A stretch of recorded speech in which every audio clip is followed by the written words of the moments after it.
আসসালামু আলাইকুম। এখন শুনবেন সংবাদ শিরোনাম। জনপদে অ্যান্টিবায়োটিকের মাত্রাতিরিক্ত ব্যবহারে কমছে কার্যকারিতা, বাড়ছে মৃত্যু। অভিযোগের তীর হাতুড়ে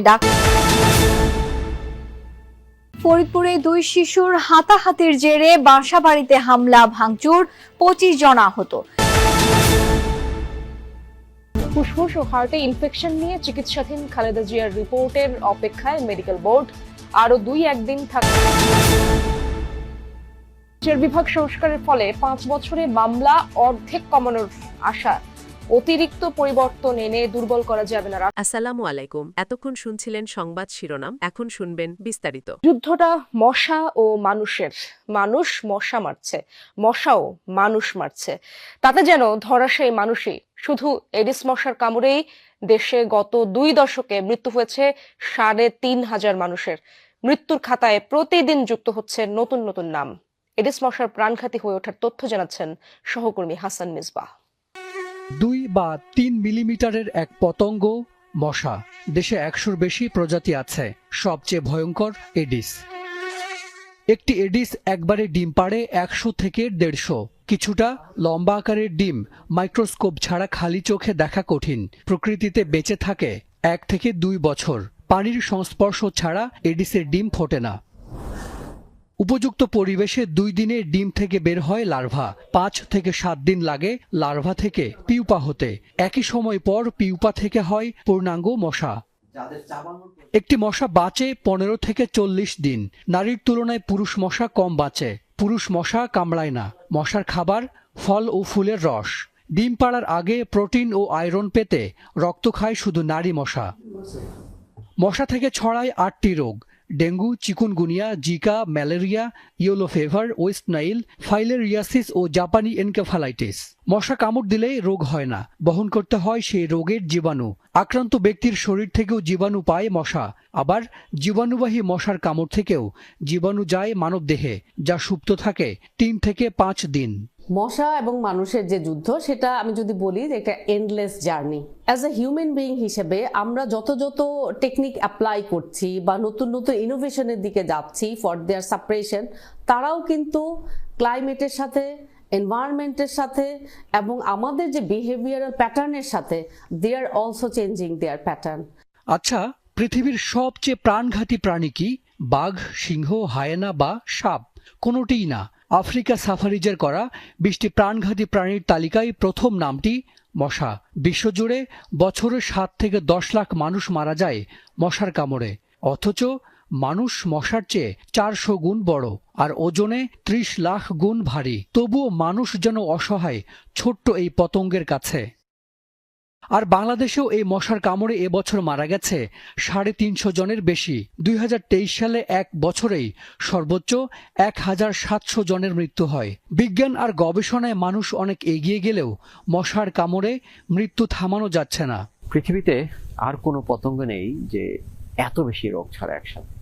মশাই একমাত্র পতঙ্গ যে সবচেয়ে বেশি মানুষের সবচেয়ে বেশি প্যাথোজেন ক্যারি করে বা বহন করে এবং সবচেয়ে বেশি মানুষের জীবন হরণকারী।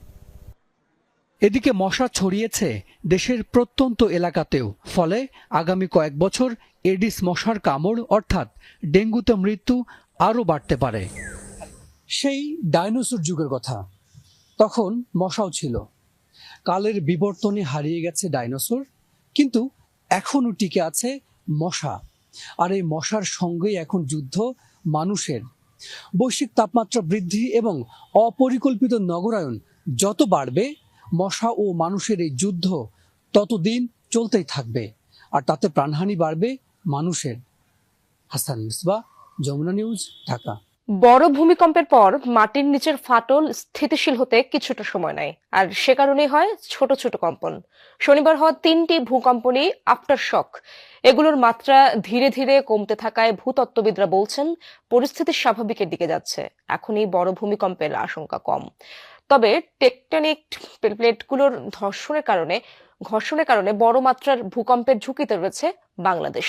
আতঙ্কগ্রস্ত না হয়ে সাধারণ মানুষের সচেতনতা বৃদ্ধি আর সরকারকে স্বল্প ও দীর্ঘমেয়াদী প্রস্তুতি নেয়ার পরামর্শ দিয়েছেন বিশেষজ্ঞরা। বাংলাদেশ ও আশেপাশে আশঙ্কাজনকভাবে বাড়ছে ভূমিকম্প। 3 দিনে 5টি ভূমিকম্পের মুখোমুখি দেশ। 2022 সাল বাদে গত 5 বছরে ক্রমান্বয়ে বেড়েছে এর সংখ্যা। বাংলাদেশে ভূমিকম্প উৎপত্তি জোন 2টি। একটি ডাউকি ফল্ট জোন, যা ময়মনসিংহ সিলেট হয়ে ভারতের করিমগঞ্জের দিকে গেছে। আরেকটি সাবডাকশন জোন, অর্থাৎ ইন্ডিয়ান ও বার্মা প্লেটের একে অপরের দিকের সংকোচন। এর বাইরে আছে বেশ কয়েকটি ফল্ট জোন। এই জোনে ছড়িয়ে আছে সাব ফল্ট জোন। বার্মা প্লেটের নিচে তলিয়ে যাচ্ছে ইন্ডিয়ান প্লেট। ইন্ডিয়ান ও বার্মা প্লেটে চাপের কারণে মধুপুর ফল্ট জোনে 5.7 মাত্রার ভূমিকম্প সৃষ্টি হয়েছে শুক্রবার। শনিবার আরও 3টি কম্পন হয়। 3টি আফটারশক বলে ধারণা ভূতত্ত্ববিদদের।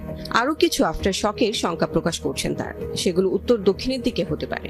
জানান, সাবডাকশন জোনে চাপ জমতে জমতে এমন পরিস্থিতি তৈরি হয়েছে যে কোনো সময় শক্তিশালী কম্পন ঘটতে পারে। ছোট ছোট ফল্টগুলোতেও আর্থকুয়েক সংঘটিত পারে। তো এই ফল্টগুলো যদি আর্থকুয়েকের ইপিসেন্টার হয়, তাহলে যেহেতু এই ফল্টগুলো খুব বড় মাপের নয়, তাহলে এই জায়গাগুলোতে বড় মাত্রা আর্থকুয়েক সংঘটিত নাও হতে পারে। ভালো দিক হলো যে আফটারশকগুলো মেইন শককে অতিক্রম করবে না, সুতরাং এর চেয়ে বড় ইভেন্ট সামনে আসবে না বিধায় আতঙ্কিত হওয়ার কোনো বিষয় নেই। 2-3 দিন গ্যাপ দিয়ে যদি আরো এটা হতে থাকে, তাহলে বুঝবো যে এটা এখন খুবই সক্রিয় এবং ওই যে শক্তিটা বিপুল পরিমাণে ওটা বের হওয়ার চেষ্টা করছে।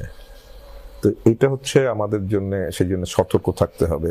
কিন্তু প্রেডিক্ট করতে পারবো না যে কখন আর্থকুয়েকটা হবে। আমরা ফোরকাস্ট করতে পারি যে হ্যাঁ, এই এলাকায় আনুমানিক এরকম সময় আজ হতে পারে, আগামী 50 বছর পরেও হতে পারে, তাই না? কিন্তু এটা হতেই হবে, এই ভূমিকম্প হতেই হবে, শক্তি বের হতেই হবে, এর কোনো বিকল্প ব্যবস্থা নেই। ভূমিকম্প প্রবণ না হলেও ভূমিকম্পের শীর্ষ ঝুঁকিতে বাংলাদেশ, এর মধ্যে ঢাকা উচ্চমাত্রার ঝুঁকিতে। তাই আতঙ্কিত না হয়ে সচেতন হওয়ার পরামর্শ বিশেষজ্ঞদের। সমালোচনা করেন ভূমিকম্প নিয়ে সরকারের নিষ্ক্রিয়তার। উৎস কোথায় এটা জানতে হবে, এবং ওই উৎস থেকে কি পরিমাণ ভূমিকম্পের শক্তি, মানে কি রিক্টার স্কেলে কত বেরোতে পারে, এবং তার ফলে ভূপৃষ্ঠের উপর ঝাঁকুনি কেমন হতে পারে, এইগুলা বিবেচনা করে আমার তাহলে ওই বিল্ডিং কোডটা করতে হবে।